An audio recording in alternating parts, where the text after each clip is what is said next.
கோவை உள்ளிட்ட தமிழகம் முழுவதும் 11 நகரங்களுக்கு ஸ்மார்ட் சிட்டி திட்டத்திற்காக 2000 கோடி ரூபாய் அளவிற்கு நிதி ஒதுக்கப்பட்டும் அதனை தமிழக அரசு முழுமையாக பயன்படுத்தவில்லை என்று குற்றச்சாட்டு எழுந்திருக்கிறது. மத்திய அரசு நாடு முழுவதும் 90 நகரங்களை ஸ்மார்ட் சிட்டியாக தேர்வு செய்து நிதி ஒதுக்கியது. அதில் சென்னை, கோவை, மதுரை உள்ளிட்ட 11 நகரங்களும் அடக்கம். கடந்த 1.5 ஆண்டுகளுக்கு முன்னரே இந்த அறிவிப்பு வெளியிடப்பட்டு முதல் கட்ட நிதி ஒதுக்கப்பட்டாலும் அந்த நிதியினை தமிழக அரசு முறையாக பயன்படுத்தவில்லை என்ற குற்றச்சாட்டு எழுந்துள்ளது. ஸ்மார்ட் சிட்டி நகரங்களுக்கு ஒதுக்கப்பட்ட நிதியில் இதுவரை 1% கூட முழுமையாக பயன்படுத்தப்படவில்லை என்பது மத்திய அரசு வெளியிட்ட புள்ளி விவரங்கள் மூலம் தெரியவந்துள்ளது. குறிப்பாக ஸ்மார்ட் சிட்டிகள் பட்டியலில் கோவை மாநகரம் இருந்தாலும் அதற்கான பணிகள் அனைத்துமே மந்தகதியிலே நடப்பதாக அரசியல் கட்சியினர் குற்றம் சாட்டுகின்றனர்.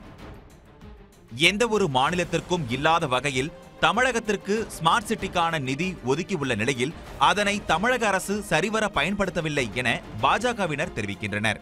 496 கோடி ரூபாய் கோவைக்காக ஒதுக்கப்பட்டது. ஆனால் துரதிருஷ்டவசமாக கோவைக்கு 4 கோடி ரூபாய் 3.86 கோடி ரூபாயும் தமிழ்நாடு முழுவதும் மொத்தமாக 11 கோடி ரூபாய் மட்டுமே தமிழ்நாடு அரசாங்கம் செலவு செய்திருக்கிறது.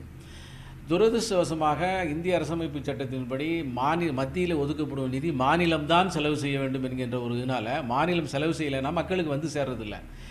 தமிழ்நாட்டில் அரசியல் ஸ்திரத்தன்மை செயல்படாத ஒரு அரசு இருக்கிறது மிக கவலைக்குரியதாகும்.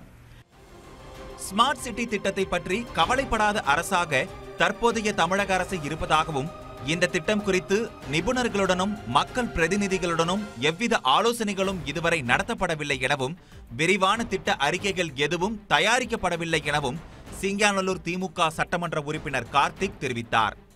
மக்கள் பிரதிநிதிகள் என்று எடுத்துக்கொண்டால் சட்டமன்ற உறுப்பினர்கள் இருக்கிறார்கள். இந்த மாநகராட்சிக்கு எல்லைக்கு உட்பட்ட சட்டமன்ற உறுப்பினர்கள் இருக்கிறார்கள், பாராளுமன்ற உறுப்பினர் இருக்கிறார். இப்படி தேர்வு செய்யப்பட்ட மக்கள் பிரதிநிதிகளை கூட கோவை மாநகராட்சியினுடைய ஆணையாளர் அவர்கள் அழைத்து ஒரு ஆலோசனை கூட்டங்களை நடத்தவில்லை. அதாவது இன்றைக்கு இந்த அரசு, இந்த கோவை மாநகராட்சி இந்த ஸ்மார்ட் சிட்டி என்ற திட்டத்தை சிறந்த முறையில் செயல்படுத்துமா என்பது ஒரு கேள்விக்குறியான ஒரு சூழ்நிலையில தான் இன்றைக்கு இருந்து கொண்டிருக்கிறது. நகரத்தின் வளர்ச்சி குறித்து அக்கறை இல்லாமல் தமிழக அரசு செயல்படுவதாகவும் கோவை மட்டுமல்லாமல் தமிழகம் முழுவதும் ஸ்மார்ட் சிட்டிக்காக தேர்வு செய்யப்பட்ட நகரங்களில் திட்டங்களை செயல்படுத்துவதில் போதிய அக்கறையின்மை இருப்பதுடன் ஒதுக்கப்பட்ட நிதியினை கையாளாமல் இருப்பதும் இந்த திட்டத்தை கிடப்பில் போடும் செயல் எனவும் அரசியல் கட்சியினர் குற்றம் சாட்டுகின்றனர். தமிழக அரசு ஸ்மார்ட் சிட்டி திட்டங்களை விரைந்து நிறைவேற்ற வேண்டும் எனவும் அவர்கள் வலியுறுத்தியுள்ளனர்.